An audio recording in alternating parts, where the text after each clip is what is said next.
Dan ini para raja di zaman dahulu selalu menyucikan gunung karena gunung adalah sumber kehidupan. Makanya raja-raja selalu membuat Meru yang disebut dengan Ratu Kepasekan. Itu loh. Apa itu Ratu Pasek? Halo sahabat-sahabat Iwas Inspirasi dimanapun berada. Halo sahabat Iwas Inspirasi dimanapun kalian berada. Tolong subscribe, like, share, and comment. Please, thank you. Like, comment, dan subscribe. Jangan kita salah menafsirkan. Mari kita maknai dari kata Ratu Pasek. Semua pelinggih di Bali-Bali, di Bali mula ada juga Ratu Pasek. Ratu, rat itu artinya bumi, ratu artinya penguasa, bukan laki, bukan perempuan, artinya penguasa. Pasek itu identik dengan pacak. Pacak itu apa? Penguasa alam adalah gunung. Kembali pacak jagat, pancer jagat itulah gunung.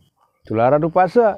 Kalau di daratan dibikinkanlah setana beliau sebagai linggih Ratu Pasek berupa Meru menyimpulkan gunung. Kan begitu deh, menyimpulkan gunung nih ke. Nah, tujuannya apa? Para raja itu bertugas sebagai Wisnu sekala, makanya Saksat Sira Sang Hyang Harimurti, biar bisa berlaku adil bijaksana menata bumi. Gitu loh. Rajalah yang punya kuasa untuk mengatur di dataran, di bumi. Dan ini di bumi manusia. Makanya raja negara kan bumi nih, raja dunia itu kan manusia. That is alright or not? Everything is back to audience. Gitu loh. Ring semeton sami kembali nih ke. Kalau tiang salah ngomong niki barak ke menek niki doh kayang putih darak tiang niki. Wih, kewa batin niki. Mugi ya pang terus putih niki. Nah, dari sana air mengalir. Nah niki namanya rotasi bumi. Inilah koneksitas daripada reinkarnasi sebenarnya niki. Secara real. Nah, kenapa sebagai berinkarnasi? Sumber kehidupan itu berasal dari atas menuju ke daratan, ceburan, toya telaga ceburan, dan di daratan diatur oleh manusia sendiri berbagai kepentingan irigasi dan kehidupan. Nah, setelah ini terkontaminasi, terkotori, tercemari, larutlah mereka ke laut. Makanya di Bali tidak bisa lepas pura gunung sebagai sad kayangan jagat dan sebagai dang kayangan jagat yang dibangun oleh para resi untuk menghormati para dewa dan ini. Dan di daratan itu sendiri dibangunlah pura pusah sebagai pusat pemerintahan skala dan niskala. Di skala diaturlah oleh manusia, di niskala beliaulah pengatur semesta, pengatur bumi.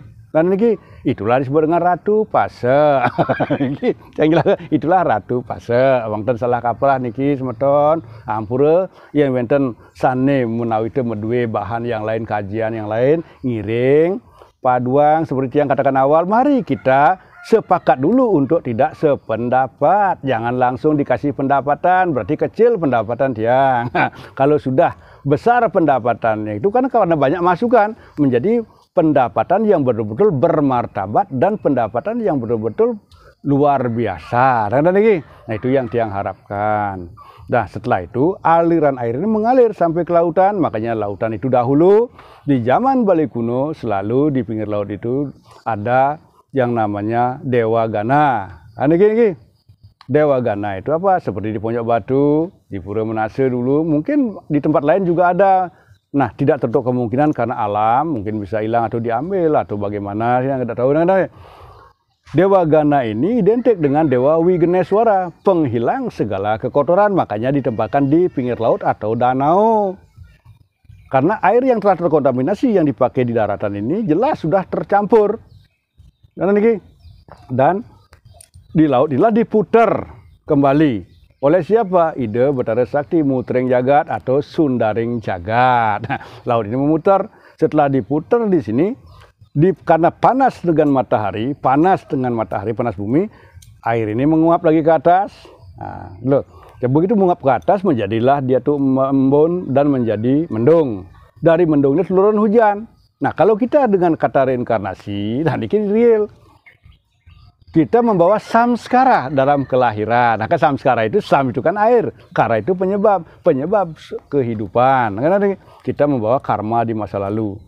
Kalau kita bicara samskara, yen melah karman kita, kalau baik perbuatan kita, mulia perbuatan kita, sama juga dengan air. Jika air itu dimanfaatkan, mungkin oleh mandi ajak cewek-cewek, bihamat melah karman itu. Mungkin dipergunakan oleh para pendeta yang begitu. Mungkin ya yang jelek nasib air itu mungkin dikasih ya untuk di kamar mandi gitu. Nah, begitu dia jatuh juga ke bumi, karma itu mengikuti.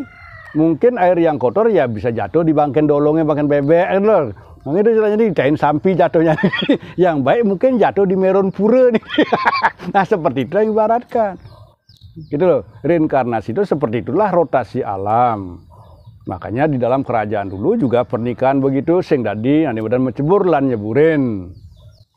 Tak boleh juga konsepnya selalu pakai sifat ke bawah. Gitu loh. Jadi kenapa seorang raja itu pasti ya kadang-kadang menikahi yang di bawahnya niki. Nah, itu namanya perkawinan ampura niki. Mungkin semua orang tidak mengerti dengan bahasa eksogamus.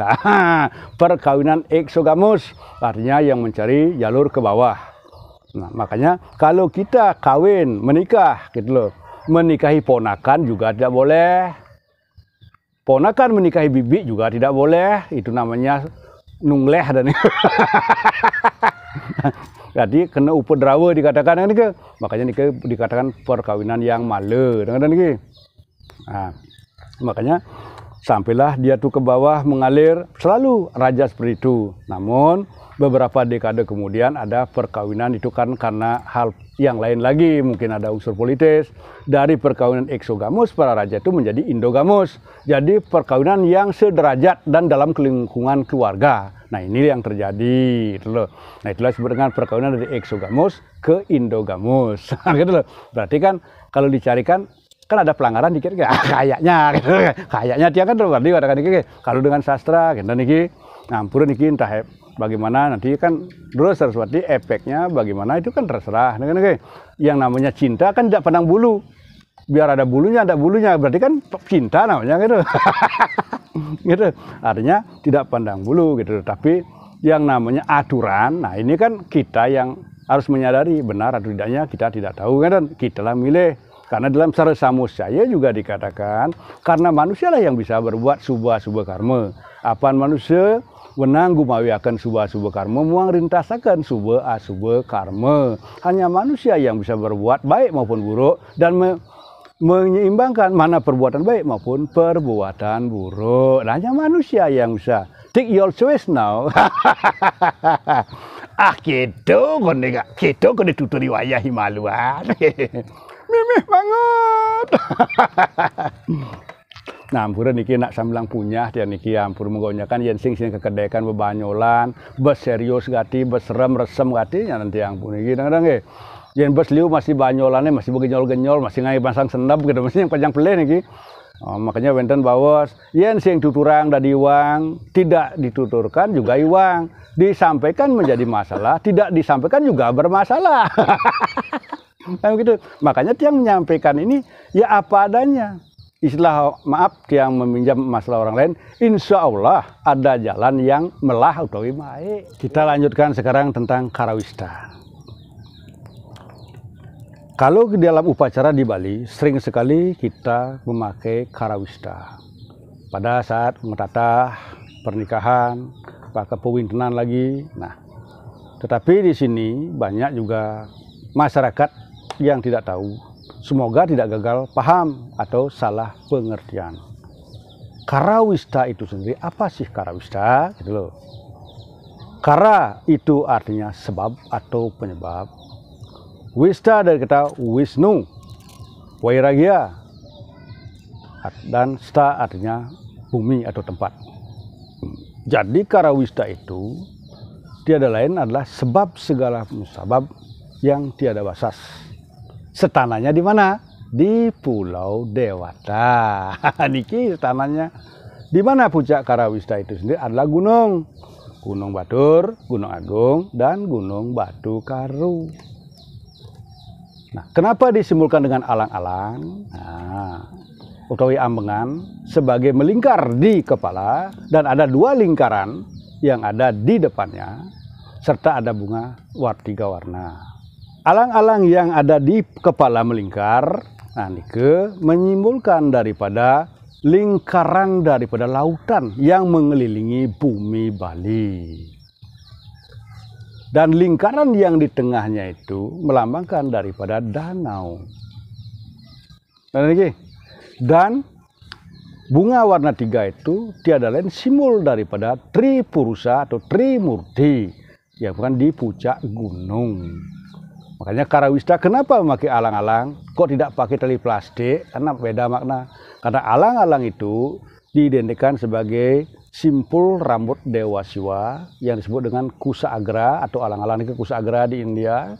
Nah, jadi rambut Dewa Siwa inilah yang diidentikan mengeluarkan air sungai Gangga. Juta Jata Siwa Mbasyam Gangga. Jadi Dewa Siwa yang mengalirkan air dari utasan rambutnya. Karena ini kalau di Bali, ya, di Bali kita bawa ke Bali sekarang koneksitasnya. Jadi jelaslah sudah artinya bahwa alang-alang itu melambangkan daripada lautan atau aliran air yang mengitari bumi Bali dengan gunung bumi Bali dikitari oleh air, gunung yang dikitari oleh danau. Itu kan real kawentenannya yang ada di bumi Bali. Nah, nike. Nah, kalau kita definisikan Karawista itu banyak definisinya.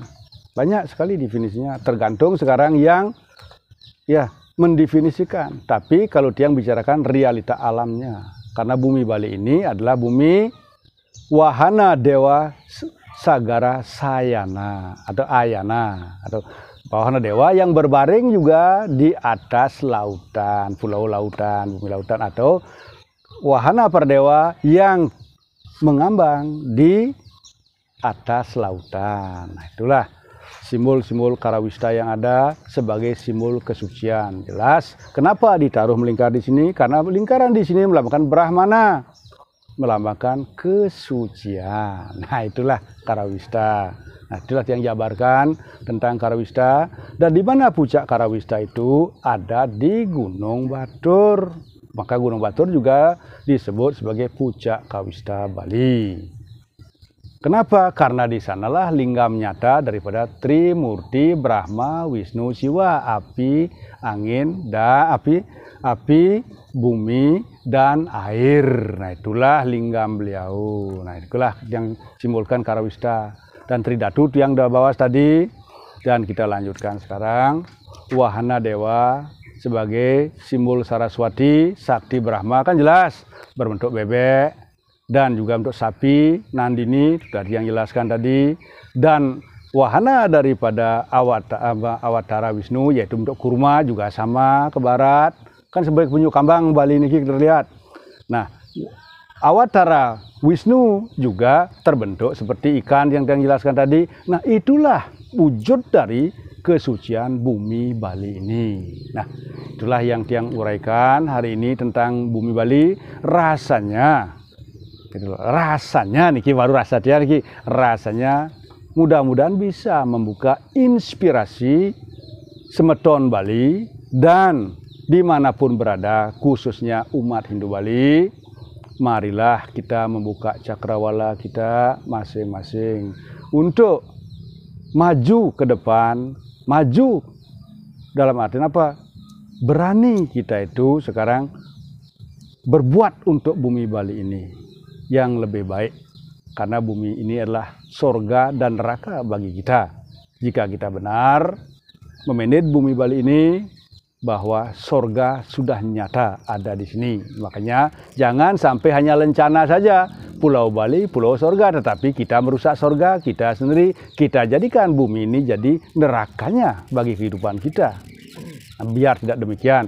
Nah, mudah-mudahan ke depan semeton sarang sinami titiang jero mangku pedulian banget mungsur agung rene pengampure. Mohon maaf, beribu maaf jika ada kata-kata yang kurang sopan maupun kurang pas, karena saking semangat titiang puniki mengacu artinya ada sedikit, bukan kalau katakan ego ya boleh katakan ego, artinya ego tiang itu artinya ego yang positif, artinya karena semangat titiang menguraikan Bali dan bisa berbagi bersama saudara-saudara sebangsa dan setanah air, dan khususnya bumi Bali, mohon jika ada kesalahan, saya mohon maaf sebesar-besarnya. Demikianlah akhir kata saya, dan saya harapkan para semeton, saudara-saudara sekalian, sebangsa dan setanah air, kita adalah bersaudara. Jangan lupa klik subscribe, send, and recommend. Please, I'm waiting your comment. Thanks so much. Om Santi, Santi, Santi. Oh.